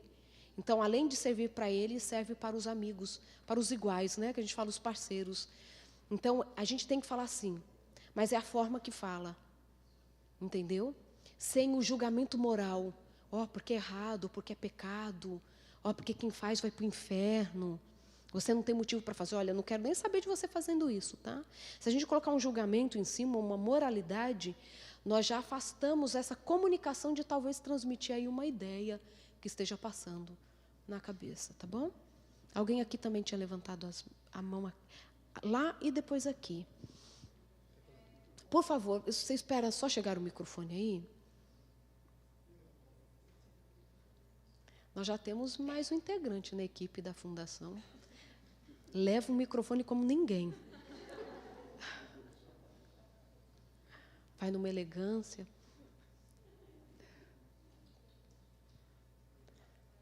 Boa noite. Tem uma amiga minha que ela tem um filho de 15 anos e ele tem autismo. E ele está passando por esse processo de mutilação, de se cortar. Ela está tentando fazer o tratamento, mas não está conseguindo resultados, até porque tipo assim, ela não vê acontecer, ela só vê depois. Sim. Mas está difícil no tratamento. Tem casos que não tem como tratar? Por exemplo, no caso de um autismo, que talvez a pessoa não consiga entender o que ela está fazendo? Sim, o autista precisa ser atendido por alguém que é especialista neste transtorno. Porque você não está lidando só com a automutilação. Você está lidando com um cérebro que funciona um pouco diferente. Entende? Então, não tem que ser alguém especializado em automutilação, mas em autismo, para poder entender. E claro que cada tratamento ele vai ser de acordo com essa demanda, quem é esse paciente. E as estratégias também vão ser específicas, com certeza. Mas ele precisa ser encaminhado para alguém que é especialista em autismo. Tá? Aqui tínhamos uma pergunta, eu acho que o nome dela é Mariana. Né? Escutei as meninas falarem. Diz, Mariana. Então, doutora, hoje a gente passou por uma situação que, assim, quando você falou sobre as estratégias, né, eu me lembrei dos meus filhos, porque em frente à escola deles, uma criança de 9 anos aparentemente pulou do prédio. Né, e eles ficaram me perguntando toda hora sobre isso, porque parou a escola, parou a rua, claro, exatamente em frente à varanda da minha casa. Então, o que você me sugere para eu conversar com eles? Sim. Porque realmente a gente fica, né, sem saber o que falar, né? Sem saber como responder e como mudar esse foco, né? Bem, tem coisas que a gente não sabe o que aconteceu na história, de fato. Então, algumas perguntas que eles fizerem, seja muito sincero, eu não sei do detalhe. Eu não sei. Ah, mas por que ele faria isso? Algumas pessoas passam por tristezas que elas não conseguem falar sobre elas. Mas, olha, você tem a mamãe para falar sobre isso, tá? Se alguma coisa te deixar triste, ou na escola, ou aqui em casa, fala comigo que a gente vai ouvir e a gente vai resolvendo as coisas. Então, você não dá, dependendo da idade da criança, você não vai dar toda uma explicação. 12 anos já entende muito bem.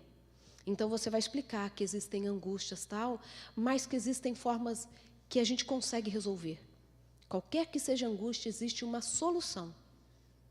Então, é levar sempre para o lado positivo.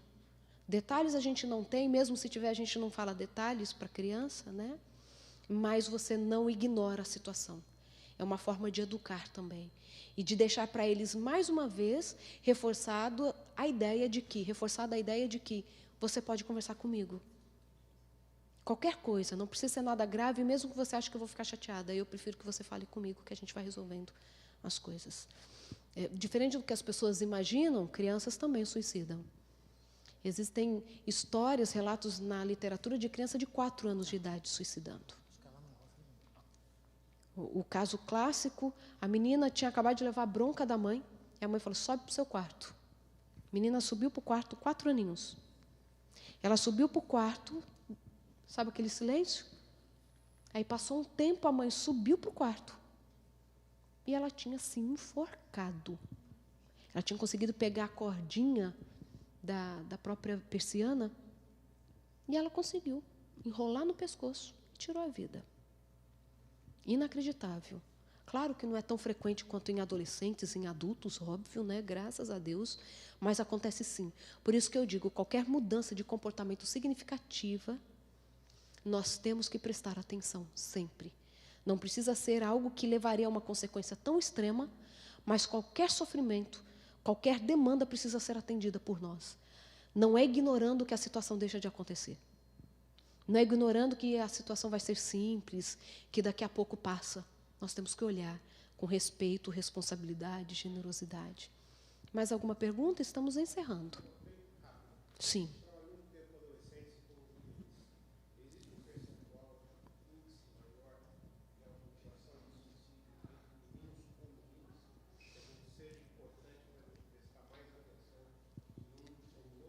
Por incrível que pareça, o suicídio ainda é cometido mais por homens, meninos, do que por mulheres, meninas.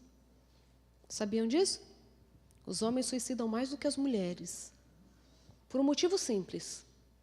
Não é porque o homem tenta mais. É porque, na maioria das vezes, o instrumento ele é mais letal. Então, o homem tem mais coragem de usar uma arma de fogo do que a mulher. Então, na maioria das vezes, ele vai ser mais bem-sucedido na tentativa, se a gente pode usar esse termo tão positivo, né? Então, As mulheres, nós temos mais casos de mulheres que tentaram e não conseguiram. Na maioria das vezes, quando é um homem, ele vai e consegue. A automutilação a gente ainda vê um pouco mais nas meninas, mas está cada vez mais crescente nos meninos também. Os dois praticam automutilação, mas parece que nas mulheres ainda é um pouquinho mais alto. Tá? Última pergunta? Sim, querida. Uhum.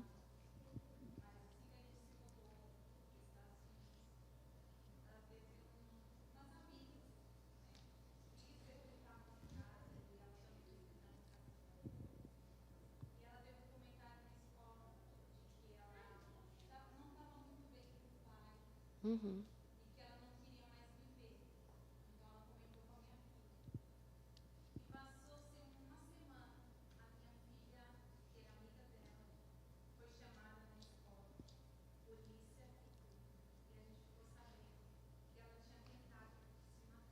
Uhum. Sim.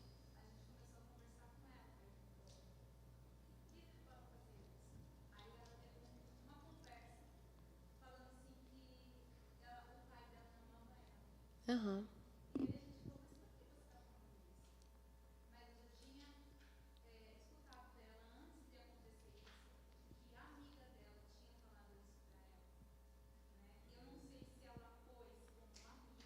Uhum.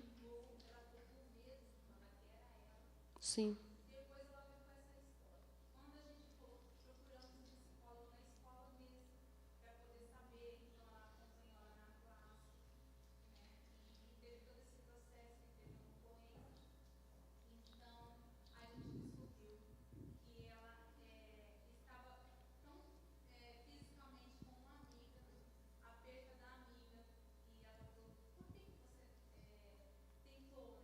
Uhum. Uhum. Sim. Uhum.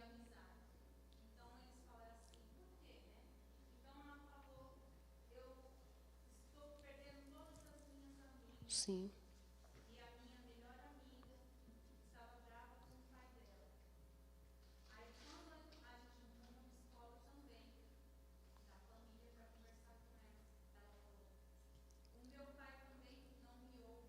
Uhum.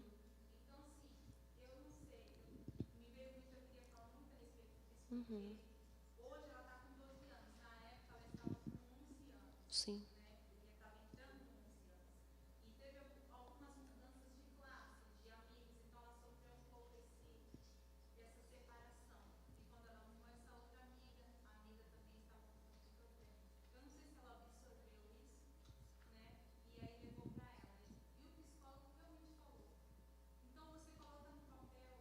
Uhum. Sim. Sim. Uhum. Sim.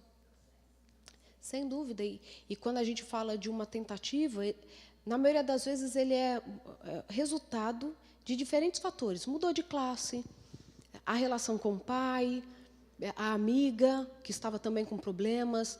E o adolescente ele pode ser sugestionado, sim. É um suicídio, diferente do adulto. Eu não posso chegar para alguém e falar assim, por que você não morre? E a pessoa é mesmo, vou tirar minha vida. No adulto não é assim que acontece, mas para adolescentes pode acontecer. Conheci uma família que o rapaz suicidou, e a irmã até me contou, que ele tinha terminado um relacionamento. Estava lá assim, e essa vida não tem sentido, porque ela me deixou, tal. Não quero mais viver, vou tirar minha vida. A mãe, assim, em tom mais ou menos de brincadeira, falou assim, para de falar besteira, você não tem coragem de fazer isso, não. Ele entrou no quarto e se matou. Claro, toda uma circunstância, mas assim, para um adolescente pode funcionar uma sugestão. Entendem? Mas tem sempre um lado positivo disso. Eu gosto sempre de olhar o lado positivo. Então, se ele é vulnerável à sugestão negativa, ele também é positiva. Entendem a ideia? Então, se ele chega ao ponto de aceitar a sugestão de um suicídio, ele também pode aceitar a nossa sugestão de vida. E é aí que a gente atua, sempre na vida. E nós precisamos encarar, sim, mostrar para o adolescente, para quem quer que seja, vulnerável, que a vida pode ter sentido apesar de. Porque não tem como a gente mascarar os problemas da vida, não é? Nós temos, sim, dificuldades, desafios. Então, os desafios existem, eles machucam, seria melhor que eles não existissem. Não tem como a gente ficar dourando pílula, não. A vida é cruel mesmo. Uma vez uma mulher chegou para mim e falou assim, ai, doutora, por que as coisas são tão difíceis? Eu falei assim, bem-vinda à vida. Bem-vinda à vida. A vida tem os seus desafios. Né? E quando a gente conta que a gente teve o nosso desafio quando adolescente, porque a gente tem muito essa postura, né? Não, tudo se resolve, olha, não, nossa, eu na sua idade curtia muito, mas nós tínhamos também as nossas inquietações. Então, quando nós colocamos diante, por exemplo, de um adolescente, que nós também somos seres humanos, e temos as nossas vulnerabilidades e as histórias que não gostaríamos que tivessem acontecido, eles se identificam. E você só consegue se conectar com quem é semelhante a você. A gente tem dificuldade para conectar com quem é superior a nós. Entendem a ideia? Então, se o outro... Isso é uma dica lá para dentro de casa, tá? Vou terminar contando essa história rapidamente, que não tem a ver com suicídio, mas que você pode ampliar aí para suas relações. Eu recebi uma família de amigos em casa, e eram muito amigos mesmo. Por isso que eu tive essa liberdade. Costumo ser um pouquinho mais educada do que isso no dia a dia. Estava lá a família, o pai e a mãe, entre os filhos, uma filha mais velha, que chegou e eu já percebi que ela estava com uma aliança de noivado. Percebi, não falei nada. Ela estava junto com o namoradinho, os dois de aliança. Enquanto não me contam, eu não vi, né? E aí o pai já foi logo me contando. Ó, essa daí ficou noiva. Fala para essa menina que ela não tem idade para casar. A menina tinha 16 anos. Noiva. Já marcando para casar o ano seguinte. O Emerson ficou agora, não de cabelo em pé, mas preocupadíssimo. Porque tem duas em casa. O André, se estivesse aqui, já estava chorando, convulsionando. E aí ele falou assim, fala aí para essa daí que ela não tem idade para casar, que ela não pode casar agora, porque ela tem que estudar, porque não sei o quê. Aquele discurso, né, que eu não preciso repetir. Aí eu falei assim, se eu tivesse no lugar dela, eu também teria ficado noivo e casaria o ano que vem. Aí o pai faltou me matar. Estou querendo que você me ajude, e você fala isso. Eu falei assim, ela está fazendo exatamente o que ela devia fazer. Porque ela quer ser igual a vocês. Porque eu falei assim, querido, você lembra da história que vocês contam para todo mundo, e que eu já escutei milhões de vezes? Que você, pai, roubou a mãe dela da família? Ah, mas isso há muitos anos atrás. Nossa, isso foi na década tal. Eu falei assim, não importa. A mulher foi aquela coisa clássica de amarrar lençol e pular a janela para fugir com o namorado. Ela tinha por volta de 15, 16, o namorado 19, estou falando dos pais. Ele já era caminhoneiro, os pais da moça não aceitavam o relacionamento, resolveram fugir. Então ela pula a janela, entra naquele caminhão, vai embora, volta 2 anos depois, grávida do primeiro filho, para ver se não seria morta ali em praça pública. E eu falei assim, e vocês contam essa história na maior das vantagens. Porque ele vivia brincando mesmo com isso. Eu roubei essa daí dos pais dela, e a gente saiu no mundo. Então eu falei assim, sabe o que você está falando para sua filha? Que isso era muito legal. Ah, mas ela sabe no contexto que eu conto. Eu falei assim, até eu sei, que é para se aparecer. Você conta da forma mais positiva possível. Sabe o que sua filha queria escutar de vocês? Fala assim, olha, não erra do jeito que a gente errou. Mas eu já era responsável, já trabalhava, mas roubou filha dos outros. Ah, mas eu não tinha a cabeça dos meninos de hoje. Se não tivesse, não tinha feito o que fez. Deixa eu lembrar se eles já voltaram na minha casa depois disso. E aí a menina começou a falar assim, é isso aí. Eu queria pelo menos que eles assumissem que eles fizeram errado. Eu quero casar mesmo. Eu falei, não estou dando nem desculpa não, porque eu quero casar mesmo, tal. Mas vive contando aí para todo mundo que foi a melhor coisa que eles fizeram da vida, que estão casados até hoje, que deu certo. Nunca que assumiram os erros que eles fizeram na vida, mas na minha cara fica jogando o tempo todo. Aí virou assim, aí eu tive que acalmar todo mundo. Puxa um para cá, sessão terapêutica para o outro ali, brincando. Mas sabe o que foi interessante? Aquilo foi tão terapêutico, que ela tirou a aliança. Depois, né, não naquele dia. Eles casaram assim uns 4 anos depois. Eu até fui ao casamento, cantei no casamento deles até. Olha que desastre. E a gente achando que o desastre era casar com 16, né? E estão lá, casadinhos hoje, com os filhos deles, entenderam? Mas os pais precisavam colocar no lugar deles, que um dia também foram jovens e não queriam que os filhos cometessem o mesmo engano. Quando nós nos colocamos na posição de que a gente também sofre, de que a gente também erra, nós conseguimos nos conectar com os outros. E a afinidade só acontece entre os semelhantes. Não é? Então eu não posso, se eu não sou terapeuta, eu não posso chegar para o outro e achar que na minha posição soberana, eu que não sou afetado com nada, tenho uma solução para ele. Então, o colocar-se no lugar do outro não é entender a dor do outro, mas é entender a própria dor. E a partir da análise da minha dor, eu consigo imaginar o quanto o outro está sofrendo. Mesmo que a dor seja diferente. Porque dor dói, né? E que nós possamos ser agentes de esperança, de solução. Onde houver guerra, a gente possa levar paz. Onde houver ódio, que a gente leve amor. Onde houver problema, que a gente faça parte da solução. Pode parecer um mito, né? Ou uma ideia muito idealista, mas eu acredito nisso. Eu acredito que cada um de nós pode contribuir, sim, para que o outro seja melhor dentro de si mesmo, seja mais feliz. E às vezes a gente, só de não falar o que a gente não sabe falar, nós já estamos contribuindo muito para a felicidade do outro, ou pelo menos para começar esse processo de tornar a vida ainda mais significativa, ou fazer com que alguns voltem a encontrar sentido para a própria vida. E às vezes, por incrível que pareça, só de você olhar para o outro e fazer um elogio sincero do que é mais simples, você já pode estar salvando uma vida. Salvando uma vida. De olhar para alguém e achar nela valor, porque todo mundo tem valor. Todo mundo sabe fazer alguma coisa muito bem, que não precisa ser igual ao que você faz. Mas quando você olhar para quem convive com você, encontre nessa pessoa valor. Encontre valor. Encontre o que ela pode oferecer de melhor, que talvez ela esteja procurando isso para a vida dela.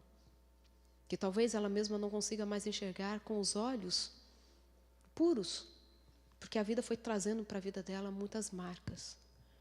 Mas você pode ser esse olhar, independente de quem é, independente da história, você pode ser generoso. Uma vez eu contei para vocês, pelo menos para algumas pessoas, que uma moça me achou horrorosa. Eu já contei isso, né? Posso contar para quem não ouviu ainda? Eu fui para um evento, e aí no final, assim, uma moça veio me cumprimentar, e ela diz assim: doutora Rosana, se não me dizem que é você, eu jamais ia te reconhecer pessoalmente. Porque ela só me conhecia da televisão.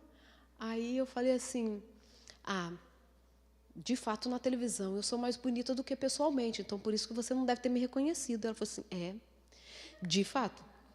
Na televisão você é tão bonita, mas pessoalmente a gente se decepciona. Ela falou para mim: doutora, cadê aquele cabelo que eu vejo na televisão? Aquela pele incrível. Os seus olhos até verdes são na televisão, mas quando a gente olha assim, é castanho. Você é uma mulher alta, elegante. Você está doente? Ela me perguntou: você está doente, doutora? Você é muito magra. Não é? Você é muito magra. Por isso que eu estou usando essas asas mais redondas agora, assim. Tem 2 cobertores aqui embaixo, tá? Brincando. E aí a moça não parava de falar. Não parava. Meu marido foi embora, quem estava comigo, foi todo mundo saindo assim e me deixou sozinha. Porque estava todo mundo com vergonha alheia. E a moça não parava de falar. Eu falei assim: não, é que eu sou magrinha mesmo. Eu falei assim: não, mas eu acho que você está doente, porque até a aparência está de doente. E eu fiquei ali, escutando meu elogio. Aí depois, claro, aquilo para mim, para o meu marido, virou uma piada. Que aí a hora que eu cheguei no carro, ele estava lá se rasgando de rir. Eu falei assim, isso, abandona o soldado ferido na guerra. Eu falei, tem volta. E aí a gente voltou para casa, eu contando para ele meus apelidos de infância, por conta da magreza. Hoje eu já estou com 43 quilos. Daqui a pouco eu chego em 100 pounds. Estou tão feliz. E aí a gente voltou para casa rindo e tal, né? Enfim. Aí uma pessoa me perguntou assim, doutora, por que será que aquela moça falou aquilo para você? Ela tem problema de cabeça, era inveja, o que que era? Eu quase falei assim, olha, ela teve coragem de falar o que você não tem coragem de falar para mim. Mas o que será que acontece para a pessoa ser...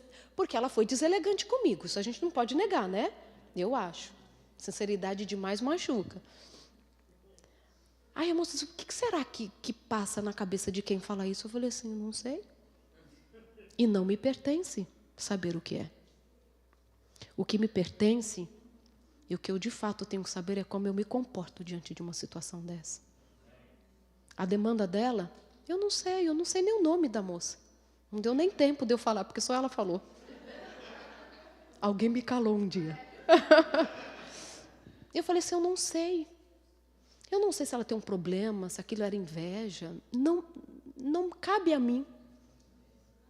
Agora, o que eu preciso saber é como eu me comporto diante de uma situação dessa.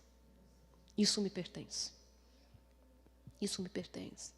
E pertence a você como você se comporta diante das situações. Não importa se a pessoa é legal, se ela é chata, se ela tem depressão ou se ela está com ideação suicida. Como você se comporta?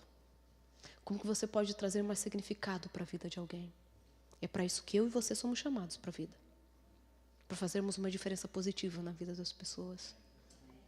E você é capaz disso, apesar dos seus desafios.